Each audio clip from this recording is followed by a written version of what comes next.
Chers amis, bonjour. Je fais des vidéos live maintenant sans prévenir. C'est n'importe quoi. Bon, bref. Il y a un dossier sur lequel il faut absolument que je prenne le taureau par les cornes. C'est un dossier épineux et qui pose un gros problème au sein de l'Europe aujourd'hui. Je veux parler de l'extrême droite et plus particulièrement du fait qu'ils se saisissent de la tentation homophobe pour essayer de camoufler, comment dire, les problèmes de corruption et, pour dire les choses plus sommairement, les énormes gamelles au cul qu'ils ont tous. Parce que, en fait, il y a une chose que toutes les extrêmes droites ont partout en commun dans le monde, c'est que quand même, ils ont un énorme problème avec le respect de la loi et ils ont tous des gros problèmes avec la justice. Et alors, évidemment, pour cacher le fait qu'on ait des problèmes avec la justice, il faut parler d'autre chose. Et donc, tant qu'à faire, on va prendre tous les sujets possibles imaginables dont ils ont l'habitude de se saisir, c'est-à-dire les migrants, c'est-à-dire les homosexuels, etc., etc. Alors évidemment, il y en a qui vont me dire que j'exagère un petit peu.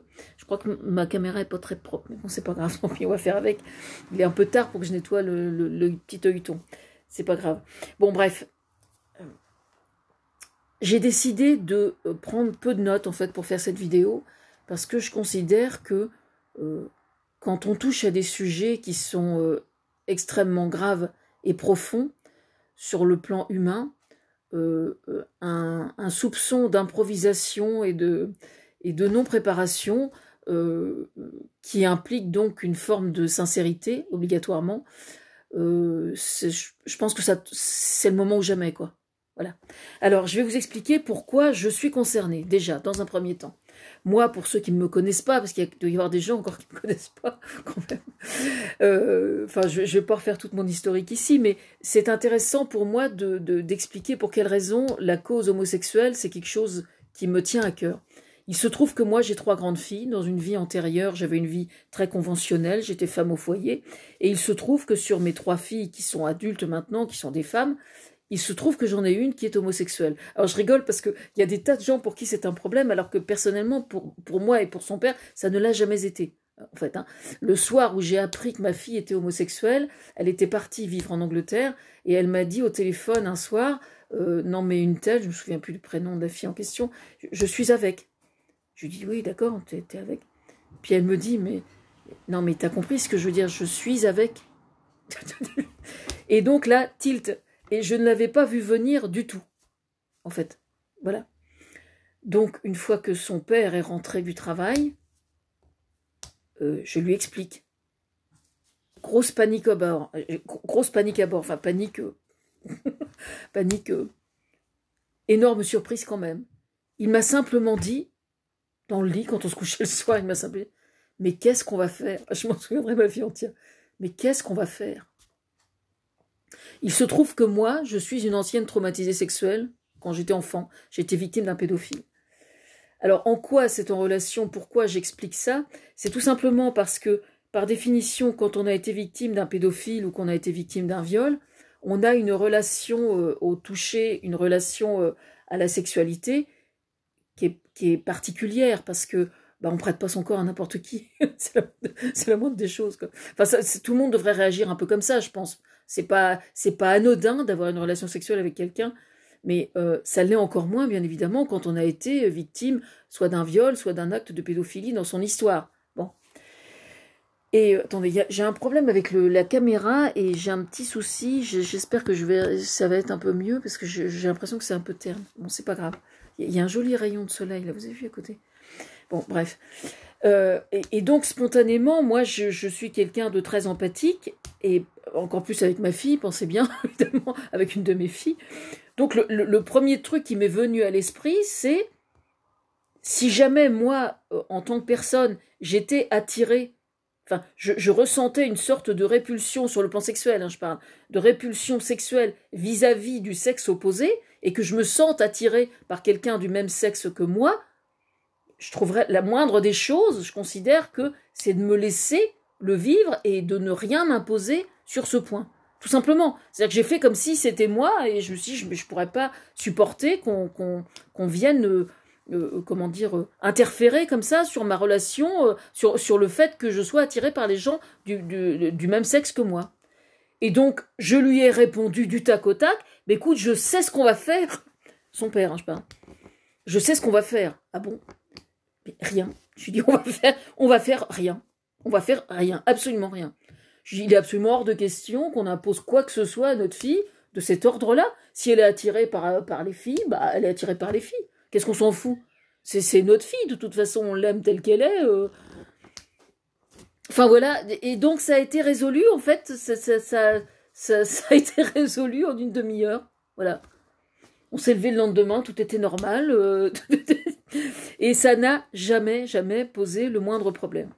Maintenant, c'est vrai que dès l'instant que on touche à la cause homosexuelle ou aux trans, ou dès l'instant que quelqu'un a une sexualité, une orientation sexuelle qui est non conventionnelle, non hétérosexuelle, je vois rouge, quoi.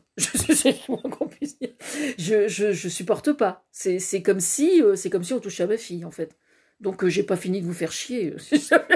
S'il y a des gens, s'il y a des homophobes qui regardent cette vidéo, vous ne soupçonnez pas à quel point je vais vous faire chier. Hein. Jusqu'à ce que mort s'en suive, je vous ferai chier. En fait. Voilà. Alors, je me suis pas arrêtée là, vous pensez bien. Donc, en fait, depuis que je suis une jolie fleur qui a éclos avec l'avènement d'Internet, en fait. Mais c'est vrai, en plus. Hein. Donc, depuis plus de 15 ans, bientôt 20 ans, quasiment, sur Internet, j'ai des blogs, j'ai une chaîne YouTube, j'ai des sites Internet, etc. Et alors, dernière corde à mon arc, quand même, qui était la moins probable au début, il faut bien le reconnaître, parce que je suis dyslexique, un échec scolaire, etc., donc j'écris des livres, figurez-vous, et tenez-vous bien, j'écris des livres où je parle d'homosexualité. Oh, alors là, vous n'avez pas fini hein, avec ça, je vous le dis. Parce que là, maintenant, parce que je suis quelqu'un de très méticuleux. Hein, je suis un peu, comment dire, la fable de le lièvre et la tortue. Hein. Mais la tortue, elle arrive. Hein. C'est-à-dire que j'assure, hein, quand même. J'assure vraiment. Je suis désolée. Hein. Vraiment. Donc, je vais vous faire chier. Ça, c'est clair que je vais vous faire chier.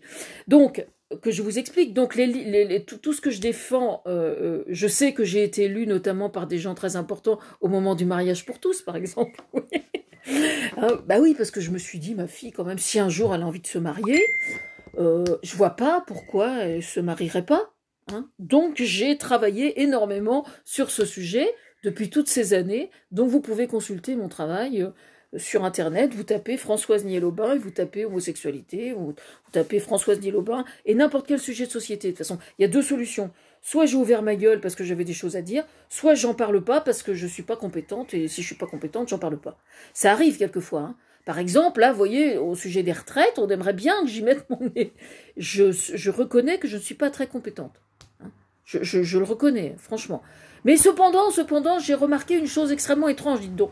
C'est que quand vous discutez avec quelqu'un qui est poubellier, qui fait les travaux les plus pénibles, les plus difficiles, les gens qui sont dans le bâtiment, etc., bah, ils n'ont pas tellement envie que ce soit rallongé, hein, l'âge. Par contre, ceux qui sont dans les bureaux ou qui sont devant un ordinateur et puis qui, quand chient pas trop physiquement, bah, ils trouvent que ce serait bien quand même qu'on la fasse, la réforme. Hein. Donc, il y aura bien un petit problème quand même. Hein. La pénibilité, elle est où? Bon, fermons la parenthèse.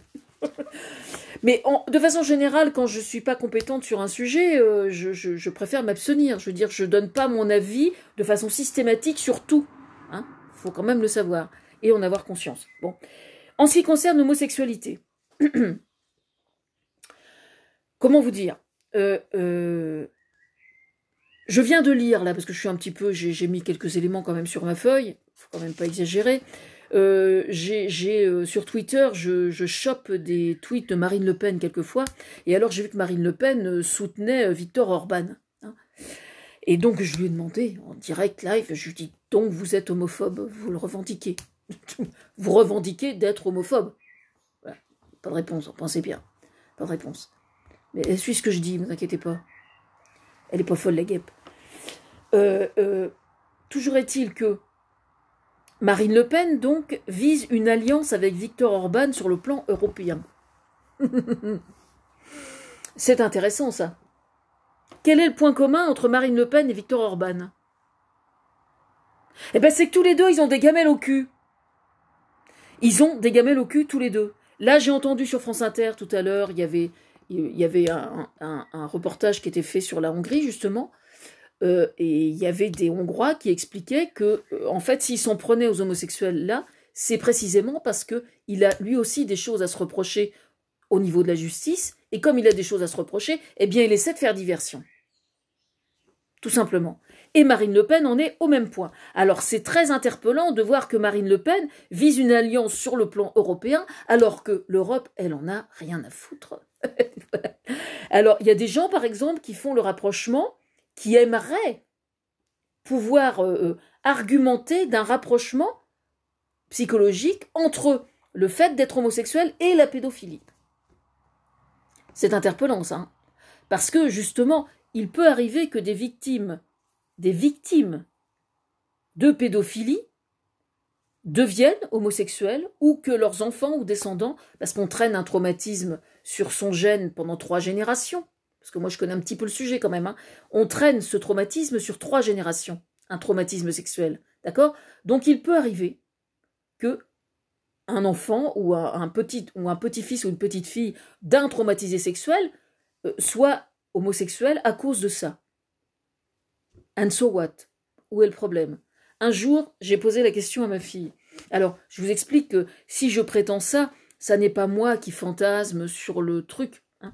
C'est simplement qu'un jour, j'ai éprouvé le besoin d'aller consulter une sexologue à Rouen. Et on en a parlé, et elle m'a dit, c'est une hypothèse. Ma fille vient me voir, je ne sais pas combien de temps après, je ne sais plus si c'était 6 mois après ou 6 ans après, enfin, peu importe, on s'en fout. Et je lui dis, dis donc, ma sexologue m'a dit ça. Qu'est-ce que t'en penses? Elle m'a regardé, elle fait, elle me dit, je m'en fous. Elle me dit, c'est comme ça, puis c'est tout. Passe-moi le saladier, quoi. Je veux dire, on est en train de manger. Pour quelle raison chercher à comprendre la raison pour laquelle quelqu'un serait homosexuel, si ce n'est pour appuyer sur le fait que ce serait un problème? Pour moi, ça n'est pas un problème, le fait que quelqu'un soit homosexuel.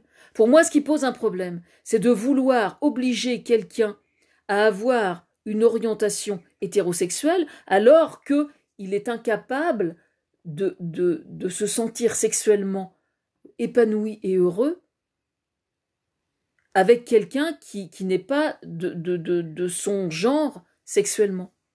Ça, c'est un vrai problème. C'est un problème psychologique d'une extrême gravité. Vraiment. C'est, sur le plan sociétal, c'est criminel. Pour moi, c'est franchement criminel. Bon. Alors, là où c'est interpellant, si vous voulez, c'est que ces relents, comment dire, rétrogrades, hein, ces relents rétrogrades sur le plan idéologique, il y a un vrai problème, parce qu'en fait, sur le plan européen, puisque ces gens-là essaient d'arguer du risque lié à la pédophilie. Alors là, on est dans la malhonnêteté intellectuelle la plus pure, hein, franchement. Alors effectivement, sur 100 homosexuels, vous allez avoir quelques tordus qui sont éventuellement pédophiles. Effectivement, ça existe. Hein. Je veux dire, c'est pas parce qu'on est homosexuel, qu'on soit homme ou qu'on soit femme. Hein. Ça n'est pas parce qu'on est homosexuel qu'on a toutes les qualités du monde, hein, qu'on est forcément quelqu'un de bien. Hein. On peut être homosexuel et être un truand. On peut être homosexuel et faire de la politique pour les mauvaises raisons. On peut être homosexuel et être un criminel. Effectivement, bah oui. Il y a le même pourcentage chez les homosexuels que chez les hétérosexuels. C'est sûr. Hein, voilà. En attendant, tenez-vous bien, l'argument qu'ils avancent pour conclure l'article là que je viens de trouver. Nous réaffirmons que la famille est l'unité de base de notre nation. Il y a juste un énorme problème. C'est que la famille en question, ils ont juste oublié d'observer que ça évolue grandement quand même. Hein. D'abord, sur 100 enfants qui est victime de pédophiles, 80% des enfants ont été agressés au sein de leur famille ou des amis de la famille. La fameuse famille traditionnelle, hétérosexuelle, c'est au sein de ces familles-là, en priorité, que précisément les enfants sont victimes de pédophilie et d'inceste. D'accord? Alors, leur famille traditionnelle, comme ça. D'accord? Ensuite, en ce qui concerne la lutte contre la pédophilie, c'est précisément sur le plan européen et sur le plan mondial qu'il faut lutter avec Europol et Interpol. Parce qu'aujourd'hui, ces réseaux-là qui existent bien, encore pire avec Internet malheureusement, c'est quand même bien au niveau européen et mondial que la lutte se passe véritablement. Et aujourd'hui, on l'a entendu encore dernièrement, il existe, Europol et Interpol font des coups de filet absolument gigantesques au niveau mondial, ça va jusqu'aux USA, en Thaïlande, etc. Et il faut de l'argent pour ça. Alors que ces gens-là arguent de la famille traditionnelle et considèrent que l'Europe, bah, c'est juste la machine à sous, en fait, pour leur apporter du pognon. Enfin, c'est des véritables truands. Ce sont de véritables truands. C'est vraiment la politique dans ce que ça a de plus méprisable.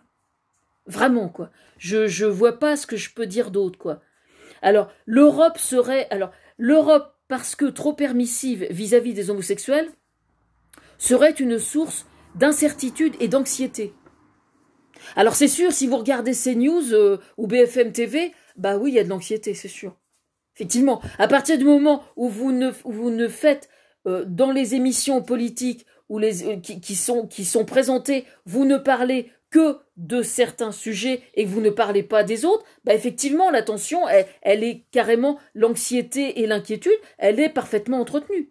Moi, je connais des tas de gens qui sont homosexuels, qui ont une vie tout à fait normale. Moi, ma fille, elle est homosexuelle, d'accord? Bon, et alors, elle aime les plantes, elle a un job, c'est une fille super, évidemment, c'est ma fille. Enfin, je veux dire, quand vous avez affaire à quelqu'un qui est homosexuel, il n'est pas que homosexuel, hein.